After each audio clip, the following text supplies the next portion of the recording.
Olá, pessoal, sejam bem-vindos a mais um vídeo aqui no nosso canal do YouTube.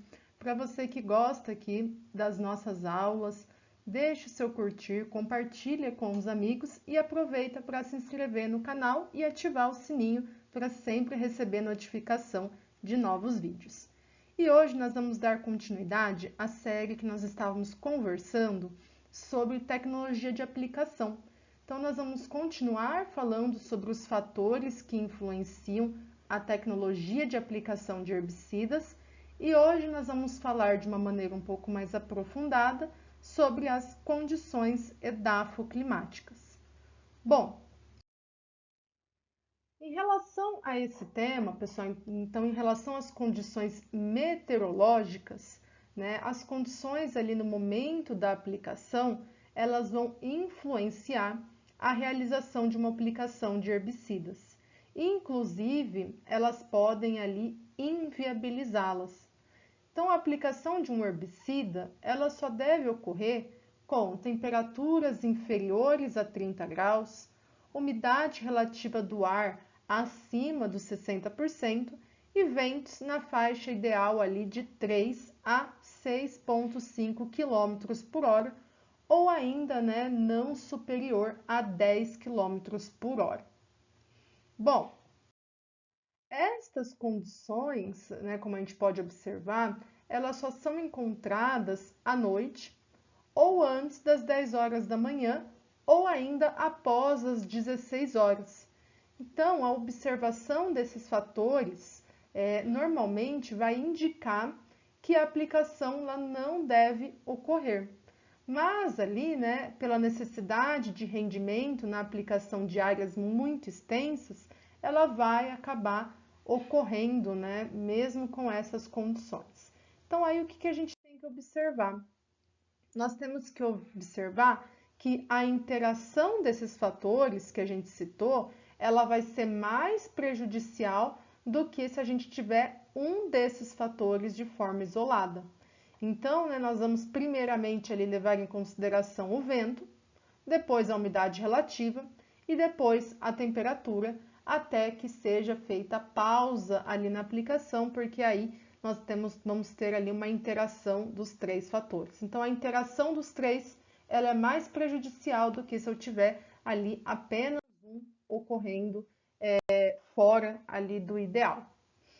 Além disso, nós também temos que citar a chuva ou a irrigação como um fator também que vai influenciar, que pode ali prejudicar o sucesso da aplicação dos herbicidas. Então, quando nós temos ali chuva, uma precipitação pluvial após a aplicação do herbicida, que é aplicado em pós-emergência, isso pode comprometer ali o desempenho no controle dessas plantas daninhas. Então, dessa forma, o intervalo que nós temos ali de tempo entre a aplicação do produto e a ocorrência ali de uma chuva, ainda assim também a quantidade de produto, a quantidade de chuva, desculpa, a intensidade daquela chuva, a formulação do produto, a concentração do herbicida, tudo isso vai influenciar essa eficácia no controle de plantas daninhas. Então, eles vão ali caminhando junto. E aí, para exemplificar, nós temos aqui essa tabela que mostra alguns exemplos entre a aplicação de um produto e o tempo que tem que ter ali sem chuva, sem irrigação após a aplicação desse herbicida, para que ele seja o quê? Absorvido na quantidade suficiente para causar ali, para ter o controle eficaz daquelas plantas daninhas. Então, a gente pode ver alguns exemplos ali de 1 hora, para o glifosato e para o cetoxidin. Nós temos ali 2 horas, por exemplo, para o fluazifop, de 4 horas para o 2,4-D, de 6 horas para metribuzin e para outra formulação de glifosato, e aí de 8 horas para o picloram. Então, aqui são só alguns exemplos, tá, desse tempo entre a aplicação do produto e chuva ou irrigação.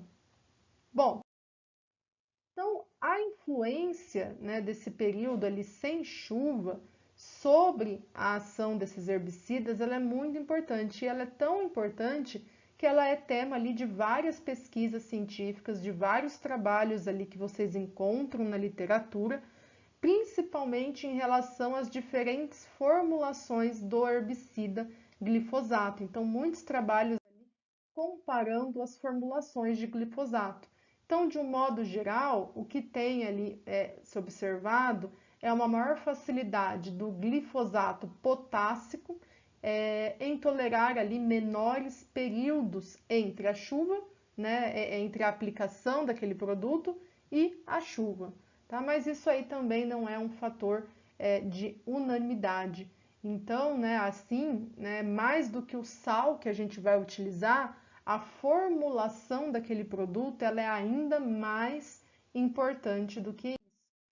Então, outro aspecto relacionado também à chuva, né, ou à irrigação, ou ainda, né, mais precisamente nesse slide aqui, a falta de água, né, uma planta daninha ali passando por um estresse hídrico, de ausência de água, de déficit hídrico, ele é um fator muito importante para herbicidas que são aplicados em pós-emergência.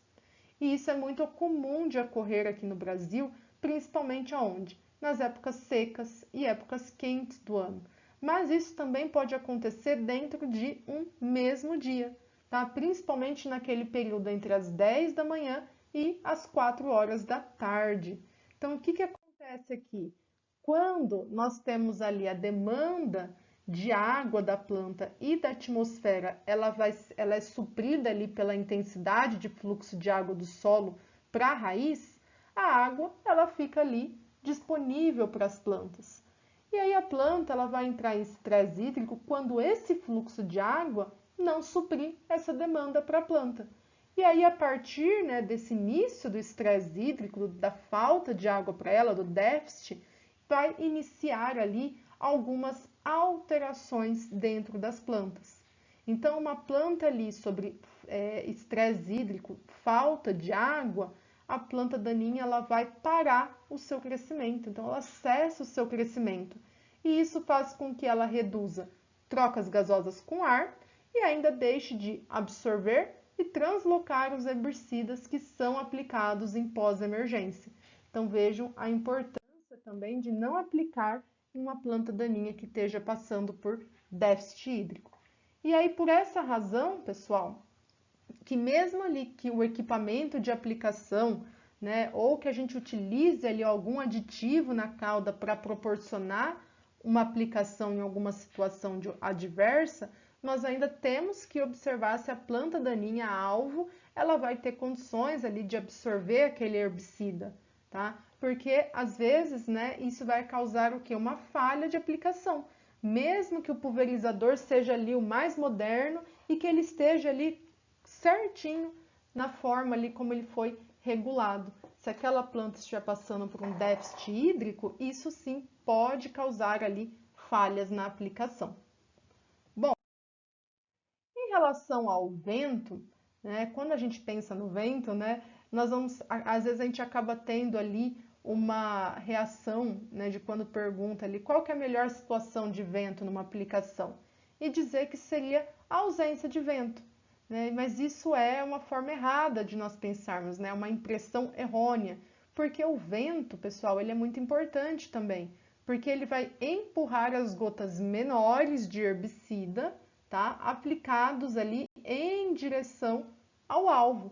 Então, se a gente não tem essa condição mínima ali de vento, o que acontece? As gotas pequenas que são produzidas ali durante a aplicação, elas não vão ter energia suficiente para chegar ali no alvo, para provocar esse impacto no alvo, que é a nossa planta daninha. E aí elas ficam ali flutuando e movendo-se lentamente naquele ambiente. E o que faz com que elas fiquem dispersas nesse ambiente, tá? E aí elas não acabam atingindo o alvo. Então, o vento, ele é importante para isso, tá? E aí nós temos algumas categorias aqui de velocidade do ar, velocidade do vento. Então, vejam que para uma condição ideal de aplicação, que é essa aqui, nós estamos falando do que? Ventos de 3,2 a 6,5 km por hora, que é uma brisa leve. Né? Então, sinais visíveis disso são folhas oscilam, sente-se o vento na face. E aí nós temos ali, né, outros sinais e outras velocidades. Então vejam que abaixo de 2 km por hora e entre 2 e 3,2 não é recomendável a aplicação, assim como ventos muito altos, né, velocidades de vento alta. E aqui nós temos ainda uma condição que nós devemos aqui evitar a aplicação de herbicidas numa situação ali de vento leve, tá? O que mais que temos? Bom, em relação ao solo agora, pessoal, nós temos ali que ele vai influenciar a aplicação de herbicidas, desde a topografia daquele solo até as características físicas, químicas e biológicas. Então, em determinadas ali condições de declividade, né, como por exemplo num relevo muito acidentado, a aplicação de produtos, né, com trator, ela pode ser inviabilizada, justamente por causar ali riscos, né, na segurança do operador em função ali da possibilidade do trator tombar. Então, altas declividades vão acabar influenciando aí nas aplicações. E nós temos essas condições, né? Culturas ali como uva, café, eucalipto e até mesmo cana-de-açúcar, em algumas situações, elas são conduzidas ali em relevos mais íngremes, o que acaba ali inviabilizando algumas aplicações com o trator ou ainda, né, reduzindo ali, diminuindo o rendimento. E isso vai representar um aumento no custo, então, do controle de plantas daninhas, porque nós vamos ter que fazer isso através de roçada, que é um controle mecânico, ou ainda também pelo controle químico, mas com aplicações costais. Então, tudo isso acaba encarecendo ali o controle de plantas daninhas. Então, ali de forma independente, né, da escassez de mão de obra ou desses métodos ali serem de baixa agilidade, né, se aquela região ela não oferecer uma condição ali de solo, de topografia mais plana, a gente vai ter que enfrentar essas condições. E aí o controle, né, ele vai ser ali esses problemas, eles vão ser superados à medida que o custo de produção consegue ali suportar esse aumento no custo do controle de plantas daninhas, justamente por não conseguir fazer essa aplicação tratorizada. Bom, características do solo também, como o teor de argila e de matéria orgânica, também influenciam na aplicação, né? Nós sabemos ali que a adsorção dos herbicidas aos coloides do solo impede que ele fique disponível ali para as plantas daninhas absorverem aquele produto. Então, essa adsorção do herbicida no solo, ele vai ali depender da carga que tem os coloides ali do solo. Então, coloides orgânicos, por exemplo, eles têm ali uma capacidade de adsorver 4 vezes mais do que as argilas montemorolonitas, que também, por sua vez, acabam sendo mais ali adsorvidas do que as argilas caulinitas. Então vejam ali que a composição ali do nosso solo também influencia em como esses herbicidas vão ficar adsorvidos aos coloides do solo, se vão ficar mais ou menos adsorvidos. E aí, essas características do solo, elas também vão influenciar na lixiviação desses produtos, tá? Então, é natural que quando nós vemos ali a bula dos produtos, que a dose dos herbicidas que são aplicados em solos argilosos, ela é maior do que aquela dose de produtos aplicados em solos arenosos. E até mesmo alguns produtos acabam não sendo recomendados para aplicação em solos arenosos, principalmente por causa dessa característica de adsorção, serem mais ou menos adsorvidos. E também nós temos ali o outro fator da matéria orgânica, que muitas vezes ali a gente acaba ignorando, mas isso também influencia na dose do produto. Então, solos com maior teor de matéria orgânica também teriam ali uma maior dose do produto, porque mais produtos ficariam adsorvidos a essa matéria orgânica e uma menor quantidade ficaria ali disponível na solução do solo para as plantas daninhas absorverem e serem ali controladas de forma eficaz. Bom, pessoal, É isso que eu tinha para mostrar para vocês nessa aula de condições edafoclimáticas, tá? Nós vamos dar continuidade a essa sequência também de aulas de tecnologia de aplicação. Espero que vocês tenham gostado. Deixe seu curtir, deixe seu comentário e aproveita para se inscrever no canal e ativar o sininho para receber as notificações. E aqui eu deixo as referências utilizadas aqui nessa aula.